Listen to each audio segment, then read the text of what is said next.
juga Pak Naijen Pujo, Pak Nisa Pujo, dan Bapak Ibu teman-teman peserta diskusi pada siang hari ini.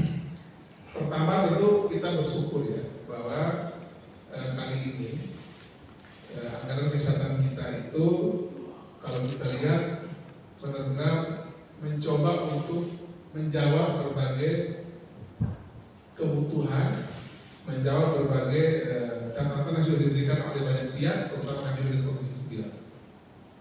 Tadi sudah disampaikan secara singkat bahwa anggaran yang diberikan oleh negara ini, ya, tadi kan ada 5,5% dari total APBN, 197,8 triliun. Ini meningkat dibanding tahun lalu, sekitar 180-an. Dan kalau kita cermati, kenaikan ini juga akan menyentuh juga program-program yang akan jauh lebih terukur penanganannya.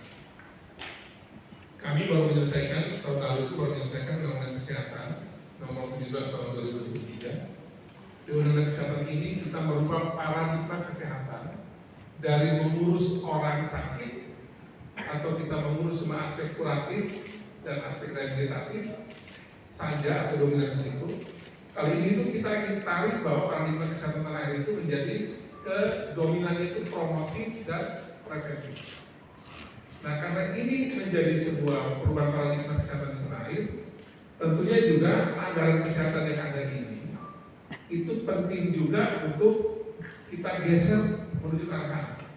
Kenapa kemudian tadi kalau kita dengar bahwa 5,5% dari total APBN ini, 97,8 triliun ini digunakan terutama nanti akan ke arah bagaimana mengetahui status kesehatan masyarakat Indonesia, bagaimana untuk memperluas cakupan keadilan dari ketersediaan layanan kesehatan setanah air. Dan kalau kita bicara soal itu, kita tidak bicara soal rumah sakit semata. Kalau bicara soal keterjangkauan dan pelayanan kesehatan itu, kita bicara apa yang terkecil yang negara ini hadirkan untuk melayani masyarakat di pinggir-pinggir republik ini, yaitu namanya konstitusi. Ini program yang belum pernah ada dan kita menumpahkan. Nah, hari ini melalui program yang dibuat oleh Pak Jokowi diinterpretasikan, disiapkan oleh Pak Menteri Kesehatan dan jajaran, dan kami juga menemani itu bahwa hari ini dari 6 transformasi kesehatan yang dibuat oleh Departemen Kesehatan tadi yang dimaksudkan itu, kalau bicara soal kualitas dan keterjangkauan kesehatan itu kunci terdepannya itu bukan rumah sakit, tapi dia ada di pusat di seluruh negeri. Kedepan nanti itu setiap desa atau gabungan desa yang terdekat dan jumlah proyek terbatas misalnya, itu akan menjadi namanya pustu-pustu yang menjadi pusat pemangku, yang menjadi unit terkecil yang melayani lembaga itu, menjadi unit terkecil yang melayani masyarakat yang pendidikan paling bawah. Nah, untuk itu memang ini dilakukan. Yang kedua soal penurunan stunting, memang harus kita akui bahwa di ujung terakhir pemerintahan Pak Jokowi ini kita belum mencapai target. Itu memang juga Pak Jokowi sudah sampaikan di berbagai tempat. Alasannya juga sangat kasar patas. Karena persoalan COVID ini kita memang ada waktu tegang interupsi ya. Karena COVID ini hampir kurang lebih 2 tahun atau 3 tahun begitu. Hampir tidak bisa bergerak urusan penurunan stunting ini karena kita anggarannya macam-macam untuk urusan stunting ini kita alihkan ke COVID. Nah, mengejar percepatan dari target beliau 14% tahun ini nampaknya nggak bisa.